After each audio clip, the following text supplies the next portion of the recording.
Can you hear me now? Now we can hear you. All fine. Oh my goodness, amazing. This thing is working fine. Yeah. Look at that. Brilliant.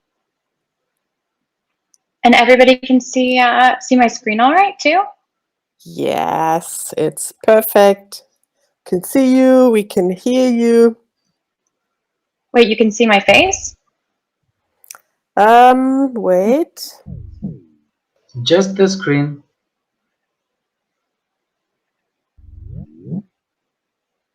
Well, I'm here. You'll have to take my word for it.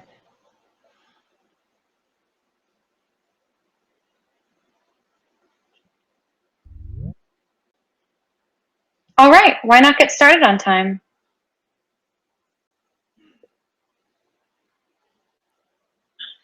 Just confirming that folks can still hear me? Yes. I Great. can hear you. Amazing. Great. Yeah. I will get started chatting about MarketingDao. I don't think this presentation will take too long to get through, so I guess I'd love to have a conversation and get some feedback, get some questions, whatever you want to do. But I thought I would start with a little bit of history of MarketingDao. I'm currently the secretary of MarketingDao. My name is Amanda Cassatt. My background in the space is I've been helping with Ethereum since I first found out about it in 2015.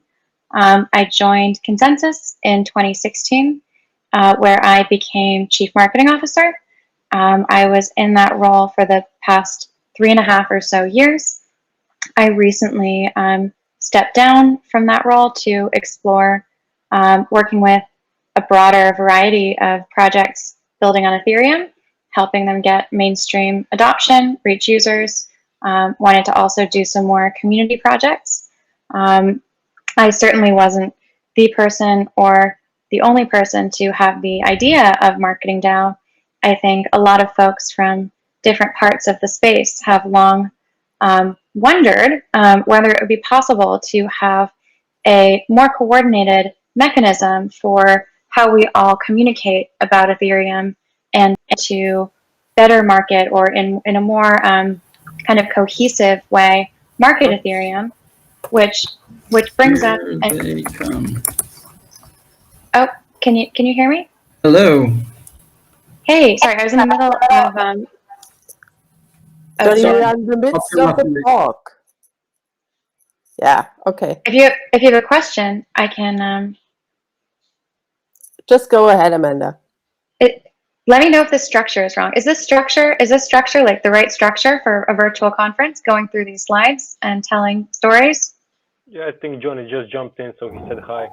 Ah, yeah, great. Okay. I jumped in prematurely. Sorry. Carry on. Oh no, totally fine. But definitely jump in and ask questions. Also, tell me to move along if you know any of this.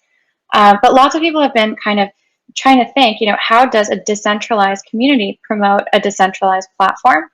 A lot of quote unquote competitors to Ethereum, whether that's like an EOS with a block one, whether that's like an XRP with a Ripple, they're these centralized entities. And if the platform itself isn't centralized, then the company behind it is, which means that it can have, a marketing department that a company has and controls. And that makes it a lot easier to get things done. It makes it really obvious who is responsible for getting things done, but it might not also bring in the richness and the diversity and the multiplicity of voices that you can get from having a decentralized community marketing something. So the question is, how to do it. Lots of people had this idea.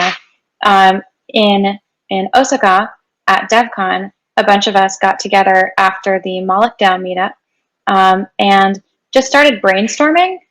We started doing a design thinking exercise in Mural, basically trying to figure out, what's the problem that we're trying to solve? What are the solutions that we can offer? And we came up with MarketingDao. The main problems that MarketingDao aims to solve, and this obviously, it's a DAO, it's going to be up to the community what we do, but just as a kind of North Star, Ethereum positioning. So Bitcoin has this super strong meme about being digital gold.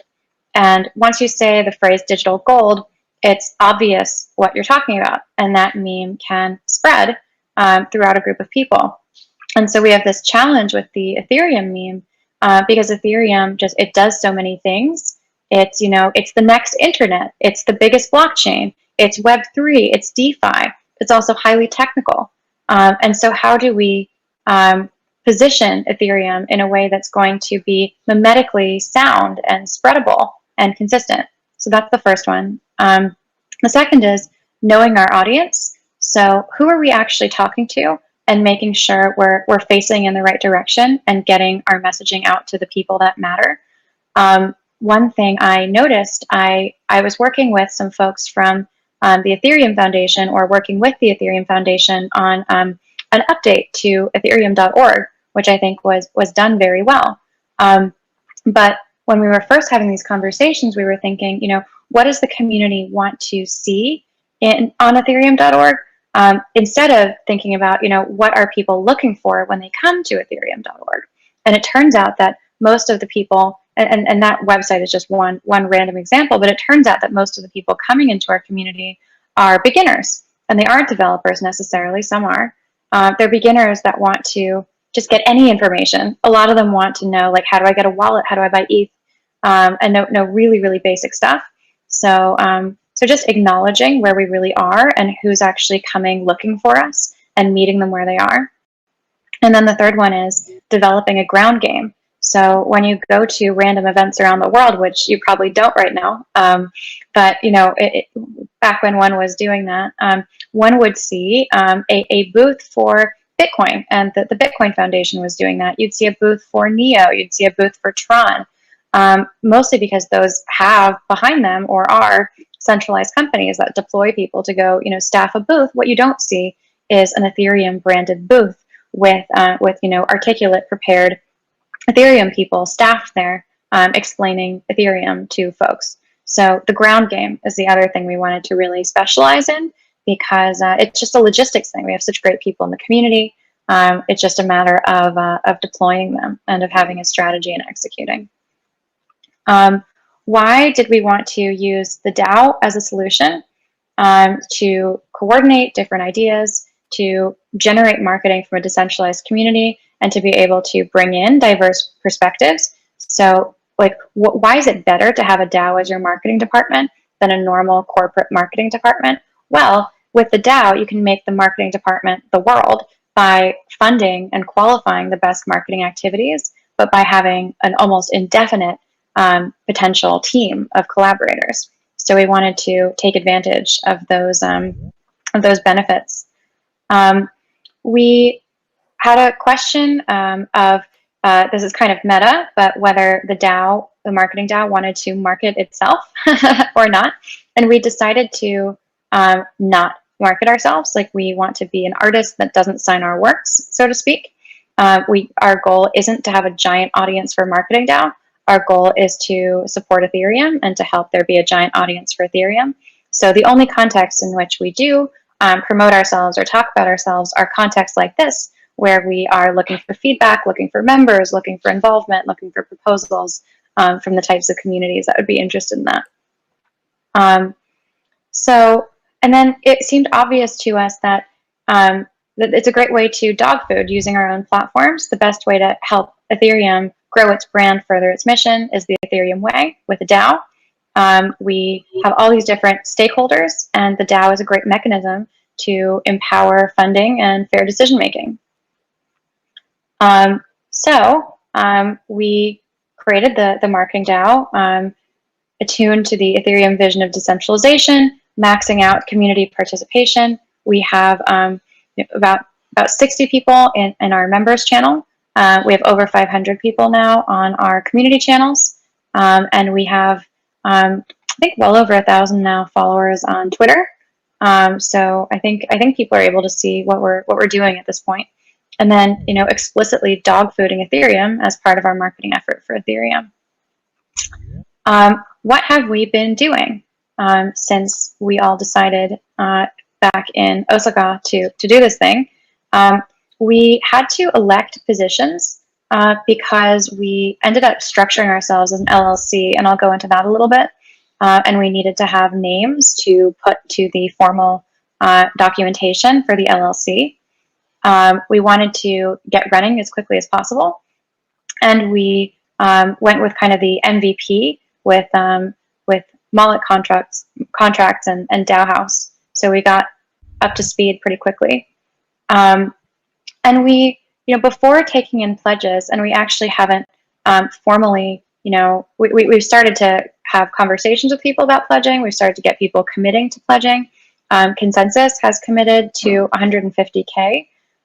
We're having great conversations with the Ethereum Foundation and a number of projects and individuals in the space that would be stakeholders in an effort like this to contribute, and we're now ready to take those in.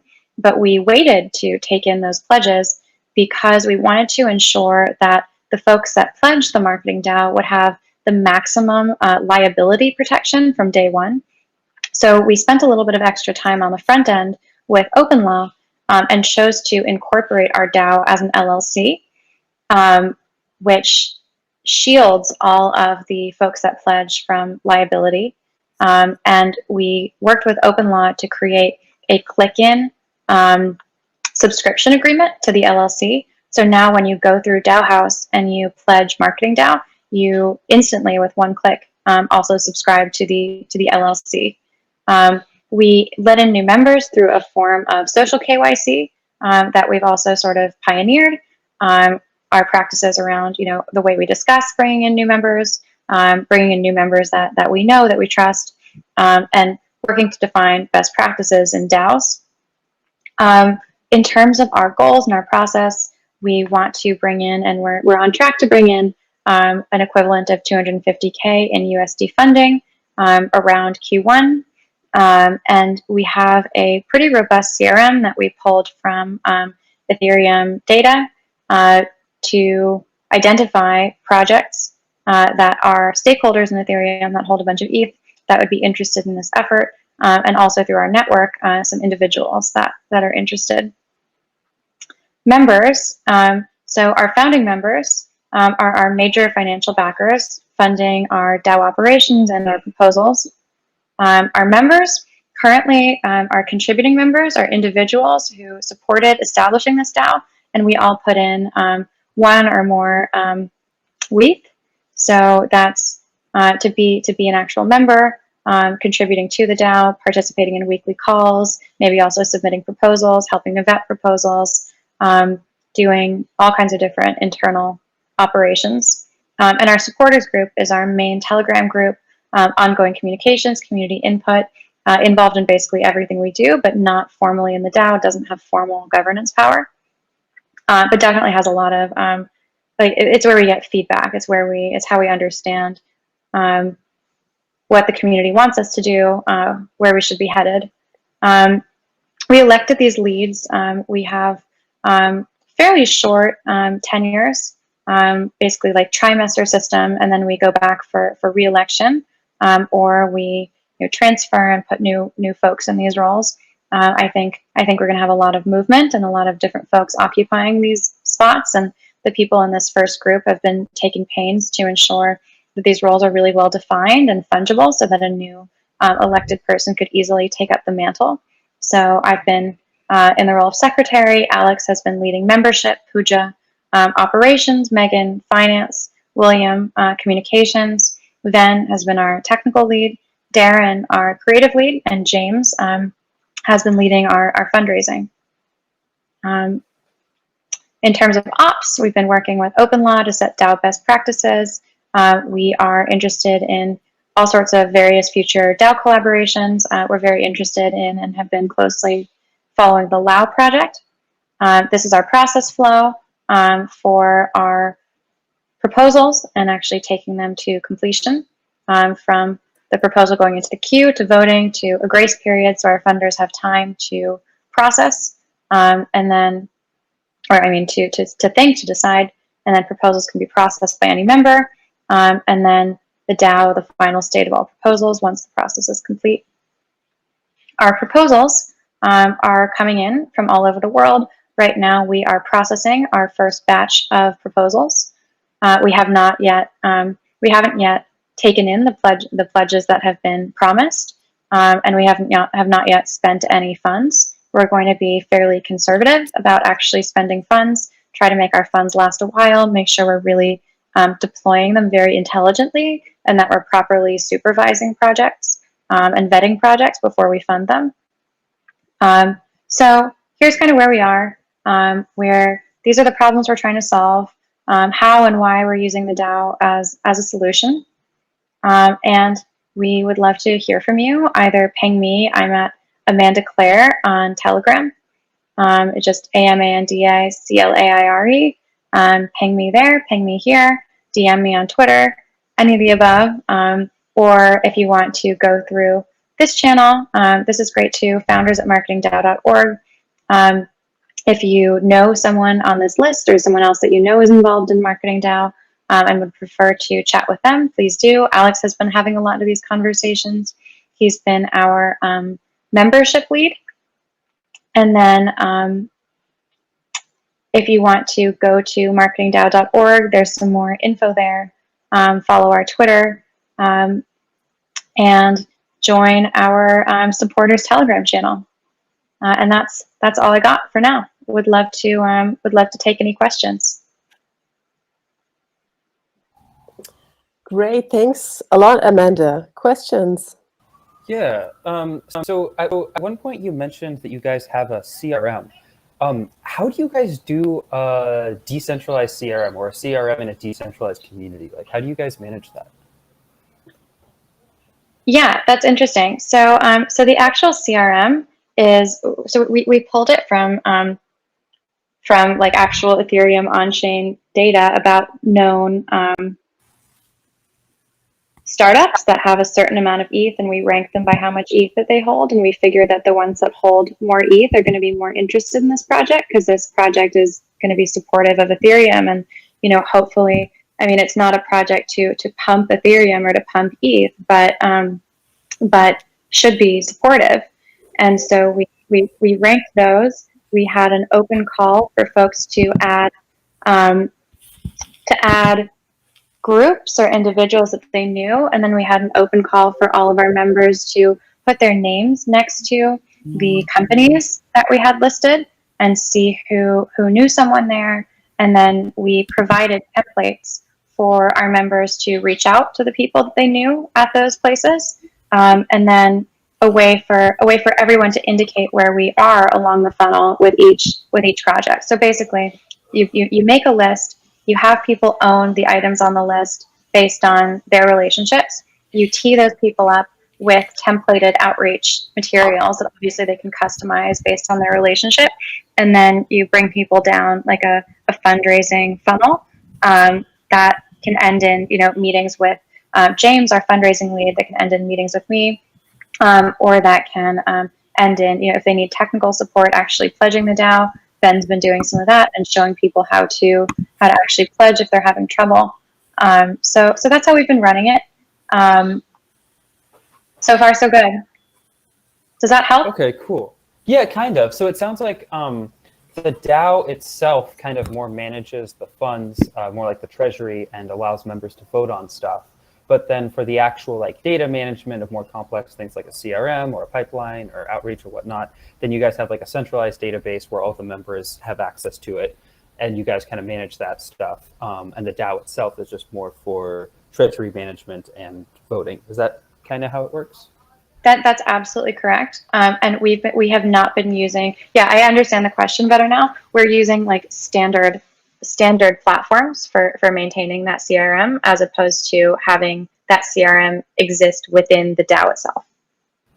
Cool. Yeah. Because one of the things that's really interesting with DAOs is they're really awesome for on-chain stuff, but like 80 to 90 to 95 to 99% of all the coordination of all the people usually happens off-chain. So figuring out that like balance of how to get people to actually be effective and use tools to coordinate, but then also have the DAO as like the heart of it is an ongoing struggle. So yeah, just really curious how you guys are doing that. Yeah, I mean, that's something that we talk about all the time. I guess like the one thing that we do is we're really careful to have checks and balances around who owns which channel, considering that the channels are centralized. So we wouldn't have like one person as the only admin of the Telegram channel, for example, because if that person did something or left the channel or destroyed the channel, that wouldn't be ideal. So we just try to kind of, in the spirit of a DAO, though obviously not on chain, we try to just balance things out so that nobody has a disproportionate ability to like take out the whole project. Cool. Yeah, makes sense. I have one also. Maybe I just missed it. Can you just please name the platform for your DAO? Is it DAO Stack? I just remember the MarketingDao. Is this one? Yep. So we're enabled by Moloch contracts and DAO House. Okay, thank you.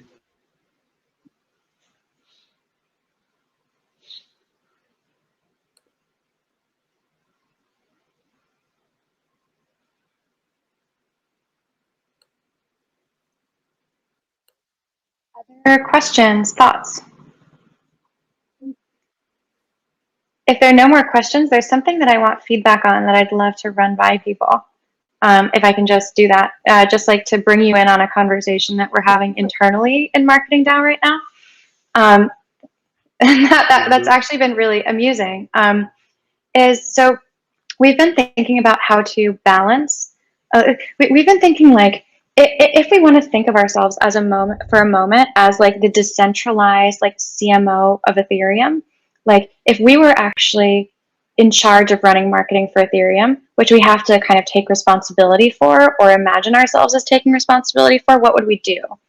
And a lot of what we would do is, bottoms up community supporting efforts, creating a fund so that people can start a blog or start a podcast and then get more and more funding as they can prove that they have more audience and distribution.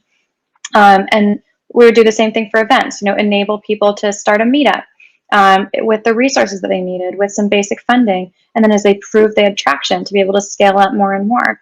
So we're thinking these like community bottoms up things, but we're also starting to think about are there top down measures that would be useful? Like how EOS through Block 1 and like Ripple, like XRP through Ripple have hired something like Edelman Global PR, and they have best-in-class global PR firms, best-in-class global like branding and positioning firms taking care of their projects. And we're thinking, how interesting would it be if a unit like a DAO, a governance unit like a DAO, were to hire like a best class, like world class, like best in class, centralized agency. So that's something that we've been toying with. Feedback on that. Feedback on having a balance of bottoms up and top down activities.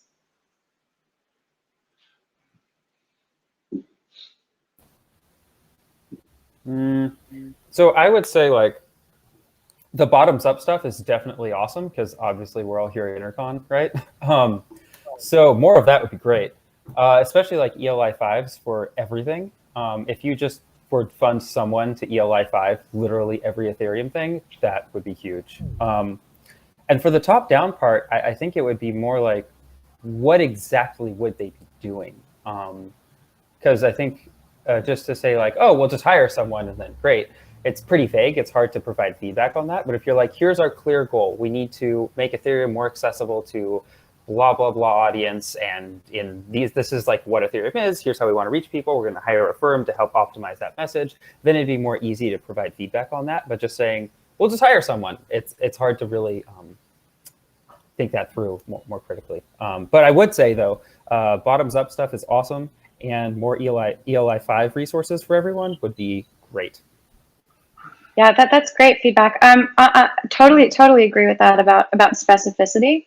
But I mean, from my perspective, this is a multi-billion-dollar endeavor, and I think it's pretty unprecedented that a multi-billion-dollar endeavor wouldn't have coordinated representation that can ensure that how it's covered in the media especially like the international mainstream media, is in accordance with its messaging strategy. So making sure that the way Ethereum is spoken about in the global press is appropriate, is in line with what we want to see. I think it's that macro what a firm like that would be doing. But so there's the question: what is it that you want to see? Because if you hire a firm and say for them to represent us and to have what we want to see, what is that? What is that vision? What does that look like? Yeah, of course, and that's the kind of thing that we would be developing with representatives from our various pledgers and from the community, the people that funded MarketingDao, sitting down and engaging. So I don't know if you've ever hired a PR firm before, but it's a process of building out that messaging together. It's not like you hand someone off, like at that level, at this extremely high expert level, you don't just hand off, this is what we want people to think, or this is what we want to say, and they go do it. It's about developing positioning, and then bringing that into the market, and then having points of responsibility for, where do reporters go if they're going to be covering Ethereum? Where do we want to push an Ethereum story to? Like right now, we don't have that function as a community. Yeah, I mean, if you could somehow magically act as the glue between all of the bottom-up community efforts and then synergizing all of that kind of data and input into something that then a higher level, more professional PR firm could like distill into a really clear message to people, and you could build that bridge and have both of those there, that could potentially be really cool. Yeah, I don't know. Well, thank you. I'm glad you're open to it. I'm not even totally sold on it, but it's like it's a fun debate that we've been having almost exactly in these terms within our MarketingDao community. So that's something that's on our mind. Yeah, I think as long as there's a lot of communication between the higher level strategy and then the bottom up grassroots strategy, and there's like both can engage with each other and have positive sum collaboration, I think it could be fruitful. If they're disconnected, it would be super weird. But if they're actually collaborating and synergizing, then it'd be great. Yeah, I agree. I mean, I think we as a community, like we're good at community. We're good at building bottoms up stuff, and we need to do that more. And that's our core value add as a community, and we need to keep doing it. But I think a lot of people feel like we could benefit from more polish, more coordination, especially as we're getting out to people that, most people when they start adopting or using a new technology, they don't join a community. Like all the other technologies that I found until Ethereum, which just blew me away. I never joined a community around a technology before. And, I imagine in the future, most of the new things I adopt, I won't join the community for them. So how do we get people using Ethereum, understanding Ethereum, acknowledging that they're probably not going to, jump in and be part of this grassroots thing we've started? That's something that's interesting to me because that's a much bigger group of people. Yeah. Well, that is interesting. Yeah, if that could synergize in a positive some way, that could potentially add a lot of value to the current community and a broader new community. So, yeah, it could be cool. Any other comments on that?